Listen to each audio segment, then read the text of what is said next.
Bienvenue, je vais corriger aujourd'hui l'exercice que j'avais donné hier. Donc c'est juste un calcul de cinématique sur ce réducteur.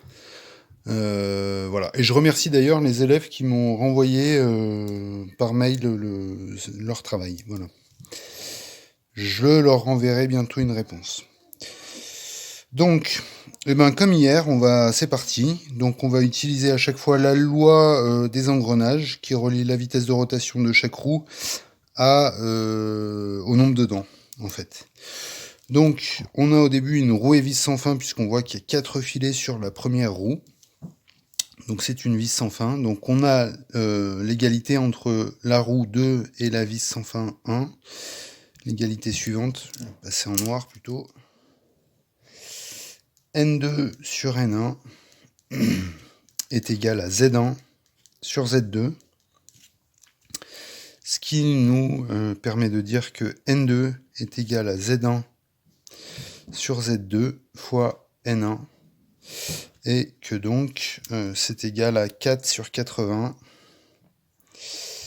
fois 2400, ce qui revient à faire l'opération 2400 divisé par 20 et ça fait donc 120. 120 tours minutes, voilà. N3, on voit que c'est également en rouge la roue 3, donc N3 est égal à N2, c'est sur le même arbre.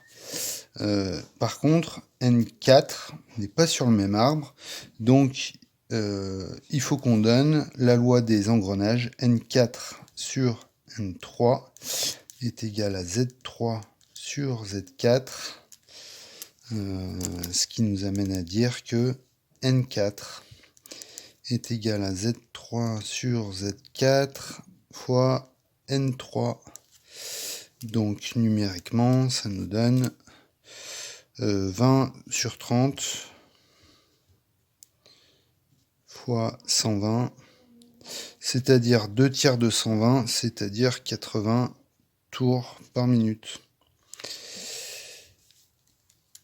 N5, on a à nouveau un engrenage entre 5 et 4. C'est pas sur le même arbre, la roue 5 et la roue 4. Donc, il faut à nouveau poser pour N5 la loi des engrenages. Donc, N5 sur N4 est égal à Z4 sur Z5. Et donc, N5 est égal à Z4 sur Z5 fois N4. Z4, 30 dents, sur 60 dents, fois 80. Ça fait la moitié de 80. Ça fait donc 40 tours par minute. Alors, notez, je vais faire un petit aparté. En fait, on pourrait faire disparaître la roue 4, venir coller la roue 5 sur la roue 3, on aurait la même caractéristique mécanique, parce que si on fait ça, si on vient coller la roue 3 avec la roue 4, avec la roue 5, que la roue 4 disparaît, à ce moment-là, on a un engrenage. Donc je fais bien un aparté bien clair, hein. Ici, ça n'a plus rien à voir avec l'exercice qui est demandé. Donc 3 avec 5, donc j'ai N5 sur N3 qui est égal à Z3 sur Z5, ok. Donc N5 est égal à Z3 sur Z5 fois N3. Et ça, numériquement, ça nous dit que c'est 20 dents sur 60. 20 sur 60 fois 120. N3 valait 120. Et le tiers, ici 220, ça fait bien 40. Donc en fait, le but de la roue 4 ici n'est pas de réduire la vitesse, mais c'est une utilisation un peu détournée. Ça sert à inverser le sens de rotation, parce que vous savez que chaque fois que vous avez un engrenage, ça inverse la vitesse de rotation.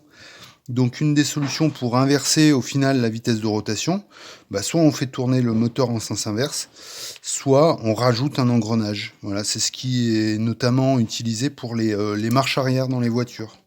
C'est pas le moteur qui tourne en sens inverse, c'est on rajoute une roue intermédiaire, un pignon, qui n'a pas d'influence sur la vitesse de rotation, mais sur le sens de rotation. Voilà, je reprends maintenant le raisonnement. À savoir, j'en suis à l'arbre violet, donc je peux dire que N6 est égal à N5. Et pour trouver la vitesse de l'arbre de sortie, je pose la loi des engrenages. N7 sur N6 est égal à Z6 sur Z7. Et donc N7 est égal à Z6 sur Z7 fois N6. Donc 40 sur 80 fois N6, c'est-à-dire 40. Oui, c'est ça, 40. Et donc ça fait 20 tours par minute. Ok. Donc voilà, N7, ça vaut 20 tours par minute. Je change de feuille pour faire la suite. Donc on a trouvé la vitesse de sortie en tours par minute. On nous la demande maintenant en radians par seconde. Donc on écrit la chose suivante. Oméga est égal à n fois pi sur 30. Ça vient directement d'une formule du cours avec les unités, je vous les rappelle. N, c'est la vitesse de rotation en tours par minute. Tandis que oméga, c'est la vitesse de rotation nouveau, mais en radians par seconde.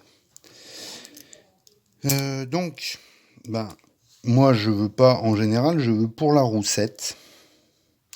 Donc pour la roue 7, N7 vaut 20 tours par minute. Donc je peux écrire que oméga 7 est égal à 20 fois pi divisé par 30. Et ça nous donne... Est-ce que j'ai pi sur cette calculatrice? Non. 3,14 divisé par 30.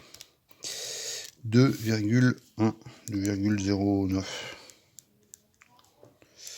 radians par seconde. Voilà. Bien. Ensuite, on a un calcul un tout petit peu plus compliqué que ce qu'on avait à l'exercice précédent. On nous dit que la puissance du moteur est de 800 watts, 0,8 kW. Et cette fois-ci, on nous parle d'un rendement de l'ensemble égal à 0,9. Et on demande de calculer le couple de sortie. Alors, la puissance d'entrée, puissance du moteur, est égale à 0,8 kW. Ça, c'est notre entrée. Ensuite, cette puissance, elle passe dans un réducteur. Et la puissance de l'arbre de sortie, puissance sortie, celle-là, elle ne vaut pas 0,8 kW, comme je vous l'avais dit le premier coup. Elle a un rendement, il y a eu un petit peu de perte ici par la chaleur. Il y a des frottements qui sont passés, il y a c'est principalement des pertes par chaleur qui se passent, c'est tout le temps des pertes par chaleur. Et cette chaleur a dissipé 10% de l'énergie.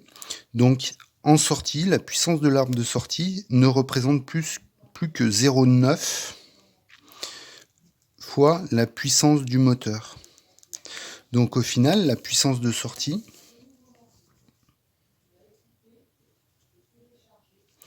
c'est égal à 0,9 fois 0,8. Et ça me donne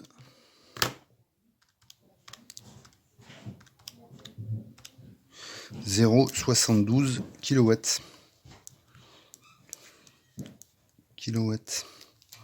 Ok, donc sur l'arbre de sortie, j'ai 0,72 kW. Et pour savoir maintenant le couple de sortie, je sais que sur un arbre en rotation, P égale à C fois oméga. Donc ça, c'est valable, entre autres, pour l'arbre 7. Et donc la puissance de l'arbre 7 qui vaut 0,72 est égale au couple de cet arbre multiplié par la vitesse de rotation de cet arbre en radians par seconde, c'est-à-dire 2,09.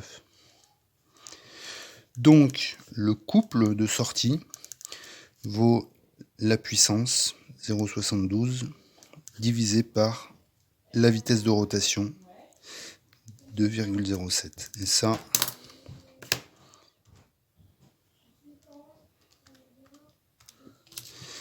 nous fait 0,34.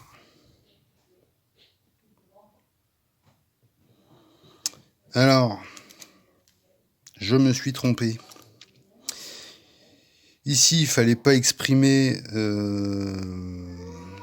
en kilowatts, il fallait l'exprimer en watts. Excusez-moi pour cette erreur. Tac, voilà, il fallait multiplier par 1000 les nombres de kilowatts. Dans cette formule, j'ai pas rappelé les unités, j'aurais dû le faire. Newton-mètre, radian par seconde et watts. Du coup, j'ai 720 watts divisé par 2,07 et on se trouve non pas avec 0,34 mais avec 348 Newton-mètre. Voilà. Merci bien.